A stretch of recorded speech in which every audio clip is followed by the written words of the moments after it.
are the headphones that Skynet sent Ed and me to test. And the reason we're using the Android phone for this is because this doesn't have a headphone jack. So I can't use it with the iPhone 8. It doesn't have a headphone jack on it. So, which means I can't test it with the iPhone 8.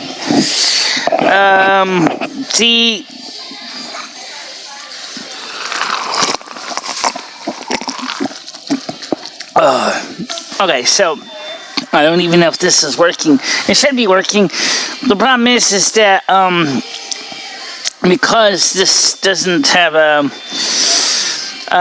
headphone jack, I can't use it with this phone directly, but I could use it if I had the lightning to headphone adapter, which did not come in my phone.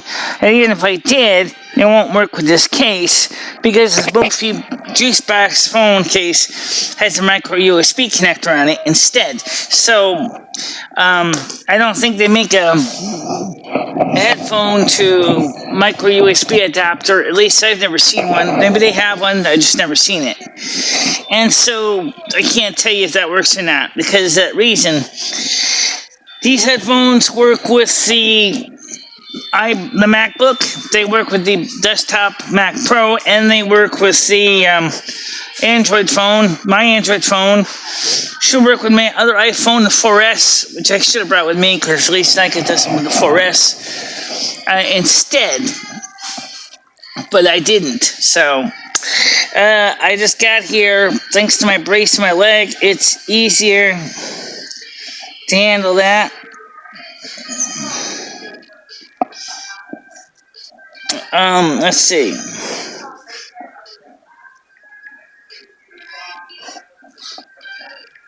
And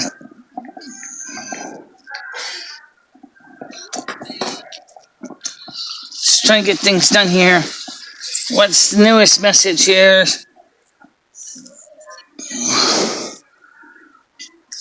So we'll see how this came out on this one here. And so that's all we can tell you is they have a 6 foot long cord, or about 2 meters long cord, and it came with the adapter to connect it to a standard sound card, where you have a separate headphone and earphone output port, and uses the standard TRRS plug, and they're not too expensive for what they are. Obviously, you can see the microphone is adjustable, and I don't know how much it costed because I didn't buy it. It was a gift.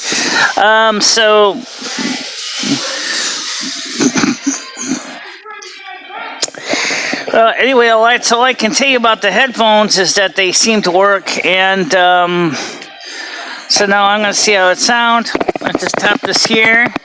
See if that actually records it, because if it does, then I know it's recording it. Because I can't tell, because I didn't test it before I went live. I just kind of rushed in here, set up, and then recorded it. So, let's see how this works, and then we'll see what we're going to do for the next video. Okay, it works fine, and I wanted to just show you these headphones a little close up here. This has a boom. This is adjustable a bit, so you can adjust it. I turned it off so you can see this. This has a boom microphone right here, and I believe there's supposed to be noise canceling circuit inside, and it can swing up out of your way like this, so that if you want to put them away and not trip over the cord. The plugs I have all taped or all wire wrapped together, so I can keep a track of them. This is the standard TRRS plug that will plug into your phone, your MacBook, and your Mac Pro. This is the other adapter here that converts the TRRS plug to separate microphone and earphone plugs. Okay? This also has like I said, a really long cord on it. It surprised me because I'm so used to things having ridiculously short wires, and this isn't short at all. This is long, and so that was a nice thing because the length is good. Because now let's get to the nitty-gritty with the specifications, because that's something you like to know, the numbers. Here we go. These headphones, the earpieces, are 32 ohm impedance. A frequency response is a good 20 hertz to 20 kilohertz sound frequency. 32 ohms. 32 ohms is only really important because most modern Class D amplifiers are impedance sensitive. So you might want to be aware of that. It means if you're going to hook this up to something that has 8 ohm or 16 ohm output, they're going to be really hard to hear. They're going to be very soft. Because that is going to be a lot lower impedance than you need. However, if you 16 ohm impedance input should be fine. It's still going to be half as loud, but it certainly is an advantage to that. The microphone is a condenser microphone. It has a specifications of 100 hertz to 16 kilohertz, which is good for most voice applications. It also has, according to the instructions, a simplified noise canceling thing to reduce background noise reduction. As you can hear in the video I did here at McDonald's, the phone itself, this one already has that built in. So I don't really think that was a really good test on this phone, because you can hear McDonald's when you're using this phone. The phone doesn't get a lot of echo anyway. So it's kind of a stupid test because it doesn't really show you anything about the headphones. I don't know how much Skynet paid for these. I'm going to say these are probably about a $25 pair. Maybe I'm wrong. I don't know how much he really paid. I'm just guessing. But they work fine for the computers, and we tested them with the MacBook and all that. Our Macs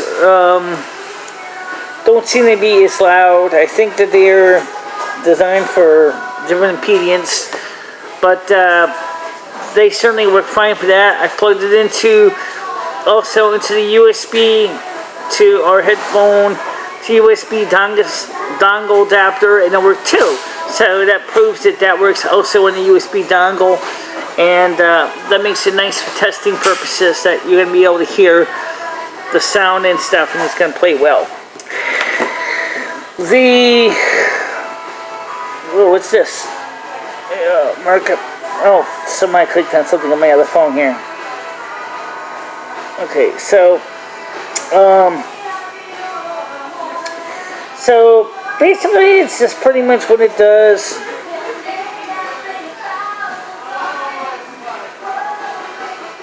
Okay. So I said, now, so let's get this, since we're here, anyway, we might as well talk about a few other technologies too at the same time. Ed wants to help try to clean up the house and try to organize it. The only thing is he ran into the same problem I've run into for years, is where are we going to put all this stuff? Well, Ed, that's one of the reasons I said I got to get some shelves, because of that reason you just mentioned. They don't know where you're going to put all the stuff because we have no shelves for it all. So that's a real problem. Okay. We're definitely going to need to have to figure out where we're going to put all this gear.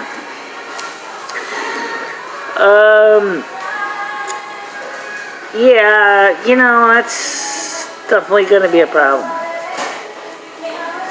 Alright, so while we're talking about phones, might as well, right? Let's compare and contrast the iPhone with Android. Only because this is something, I've been using this iOS phone for a while now, this iPhone 8. And it's a good phone. in a lot of ways. In a lot of ways, it's an absolute bear. I won't tell you how it's a good phone. Relatively, it integrates with the Apple ecosystem, and everything connects fine. You know, it works with iMovie, it works with iPhoto, iTunes. The problem with it is when you do videos on this, and you want to import those videos into the Mac,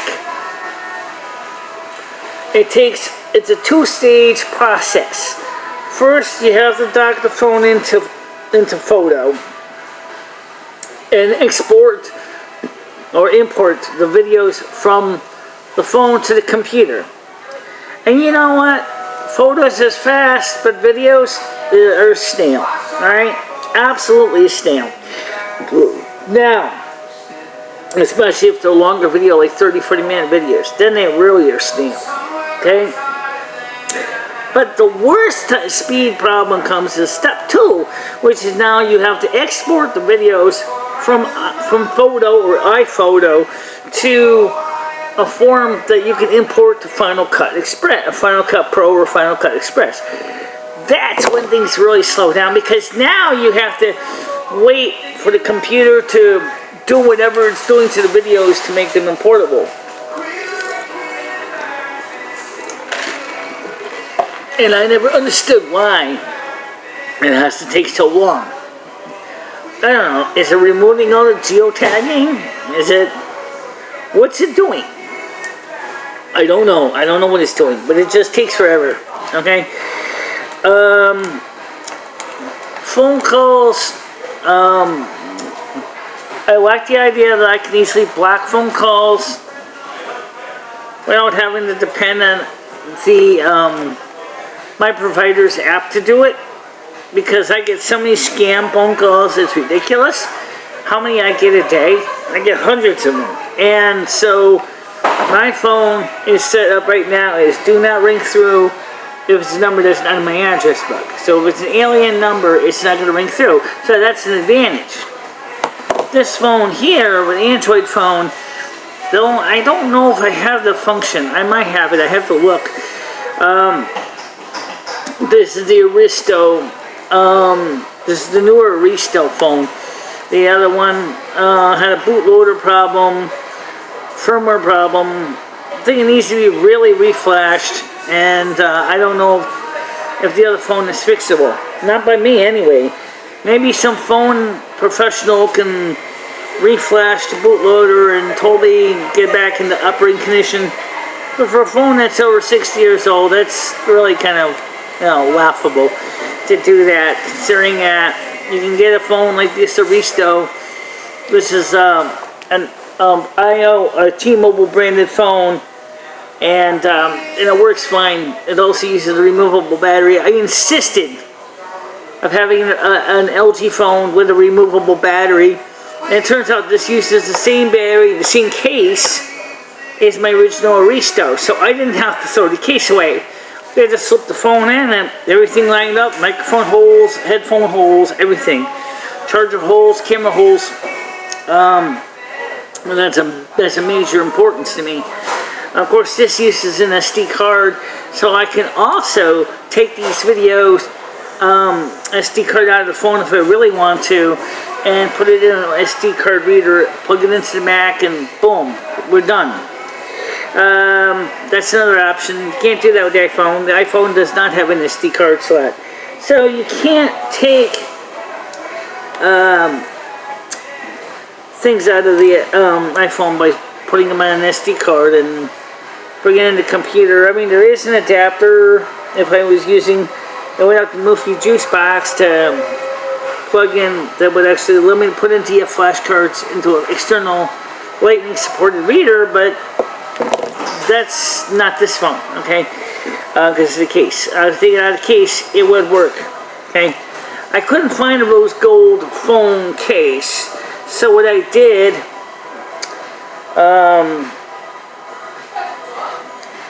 is I put this phone into a rose gold case, but the phone itself is just yellow gold. Okay, so this is the yellow gold phone right here.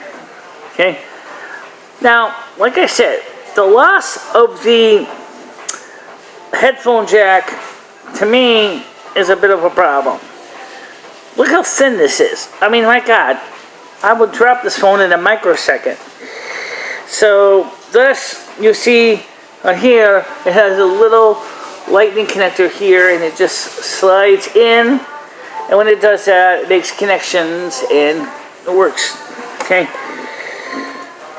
Unlike my iPhone 4S case, where the phone itself had the bottom part come off, the business end, or you could actually unplug this part and then you could get access to the lightning port underneath the 30-pin dock connector. This is fixed in place. This doesn't come off. This part's on the top it comes off.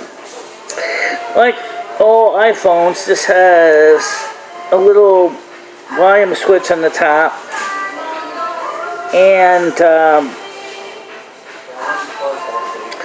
what does I have on it? Let's go for it. It's got a charge. This keeps the phone charged. It does. And the see navigating messages here. Nope.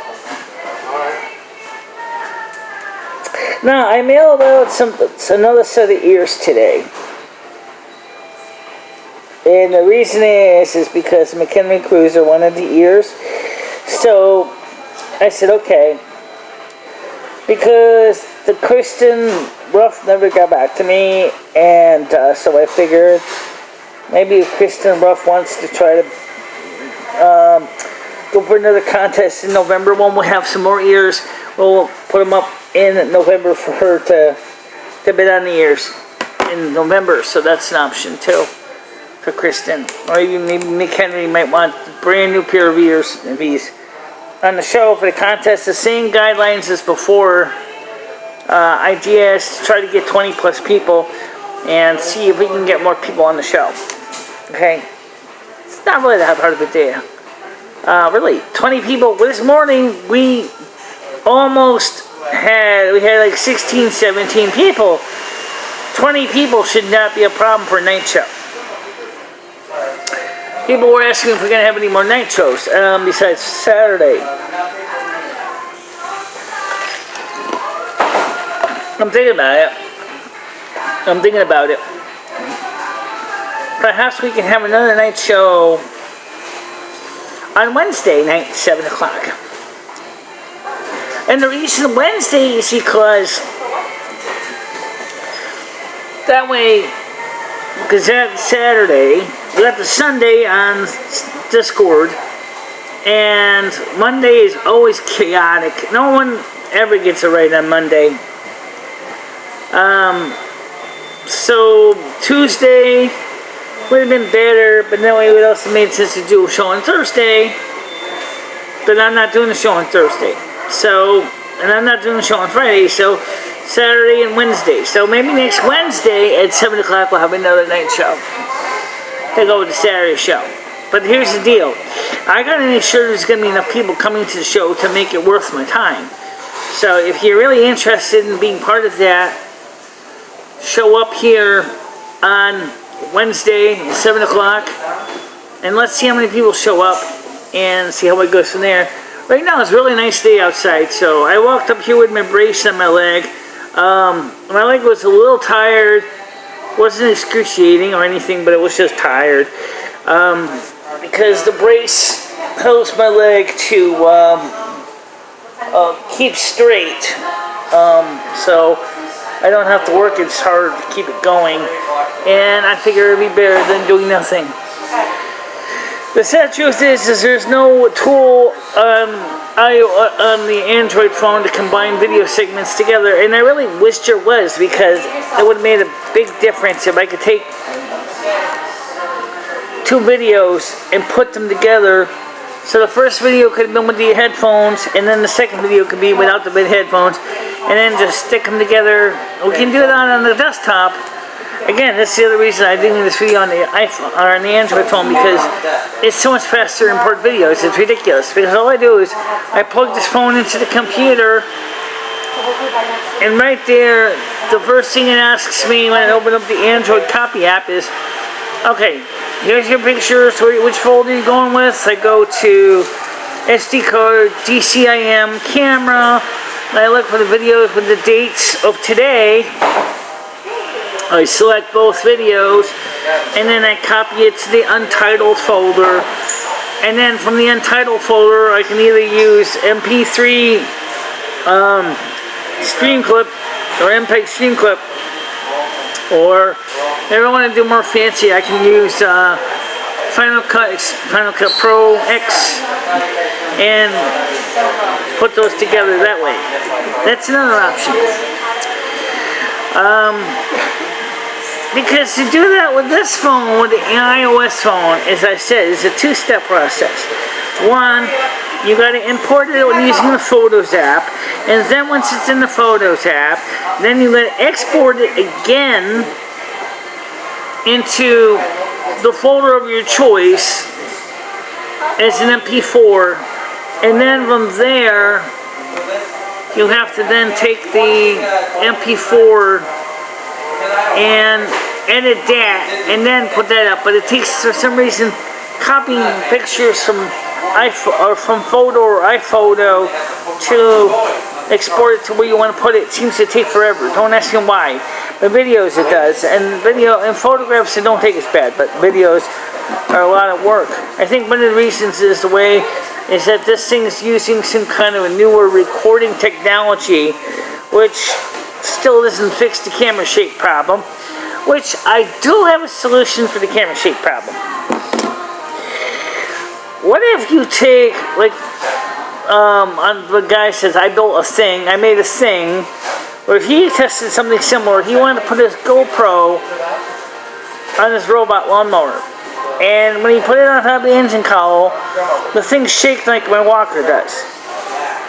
His solution was to take a kitchen sponge, a new kitchen sponge, I think, and somehow figure a way to glue his GoPro to the top of the kitchen sponge, and then glue the kitchen sponge to a lawnmower cowl, which resulted in a dampening of enough of the vibration that the picture was usable. Okay? So that was like, okay, that's a great start. That's exactly what I want to do. Same thing.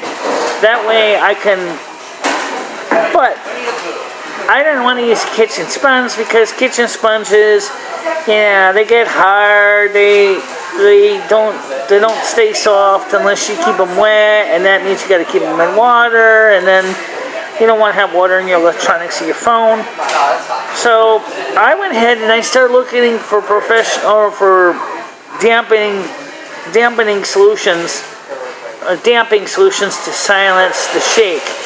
And I found a couple of commercial vibration dampers that out of a foam and rubber that are very effective reducing shake and can withstand, the 2x2 piece is the smallest I could find, the 7/8 inch thick. This material will dampen, they said, the technology will dampen vibration up to 8 times better than cork. The cork is in there where you could do it too, but I don't have any cork. So 8-to-1, that's going to be a pretty big difference. So it's going to be, from looking like a Kimberly, like this, shaking up and down, up and down, up and down, up and down. Anyway, you remember the video I did, right? You can imagine we're just doing this all day. This is what the camera was doing.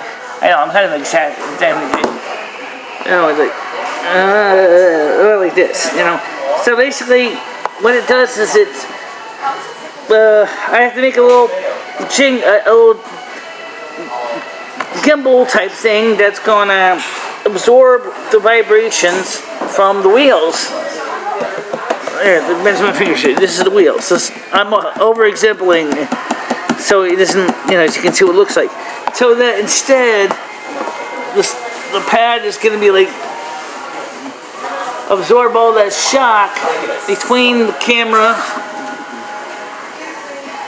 and the phone, so that the phone might vibrate just a tiny bit, and more like this, okay, because it's really more like this. But these sensors are small, so yeah, a little shake is going to make a big shake problem. So yeah, that's what I'm going to do. A pack of the 4 2x2, that's 2 inches by 2 inches by 7/8 inch pieces, is not that expensive. It's really not that bad at all. It's like $10. Remember, it's for commercial use, for commercial HVAC, you know, with heavy air compressors and blowers and motors and things like that. And then, so just make a little adapter in the bottom with the standard 1/4 inch female, and then in the top mount, a 1/4 inch male thread. And then I can screw the tripod mount into that, and then what it's going to do is it's going to allow it to take the bumps in the road and smooth them out so it'll be less bumpy. That's going to be what I need to do, because that's going to help with the video so it's not going to look so bad. And then the technology in the camera, anti-shake, should actually be able to catch the difference. Because, I mean, if you're seeing pictures like, you know, like this, no one's going to want to watch it, you know? So, that's what we're going to do. It's the easiest way to do it, is to absorb it like that. Now, as I'm here at McDonald's, I did not come here to eat lunch. I just came in here to get something to drink and do this video because, you know, like Craig Sr. says, you know, it's nice to get out of the house for a bit, and it is. And there's nothing else to do in the house. I had to mail out Cruiser his ears. And so I figured, well, I'm going to go up mail his Cruiser's ears, and then I might as well go to McDonald's. And Ed was sitting there going, well, I got to clean up the living room. Got to figure a way to do it. Well, stop. Where are we going to put everything? I said, that's why we need shelves, Ed.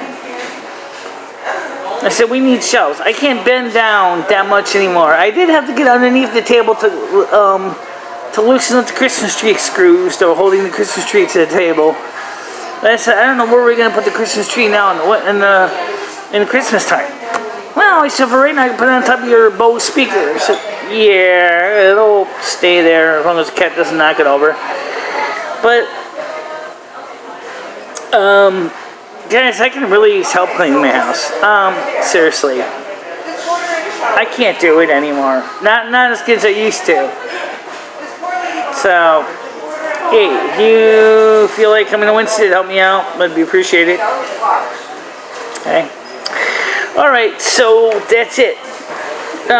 In short, these headphones here, as I said, work with all the Macs, and they don't have a problem with it. The adapters also work with my USB headphone dongle as well, so we can plug in this to the USB dongle, and they work with that too.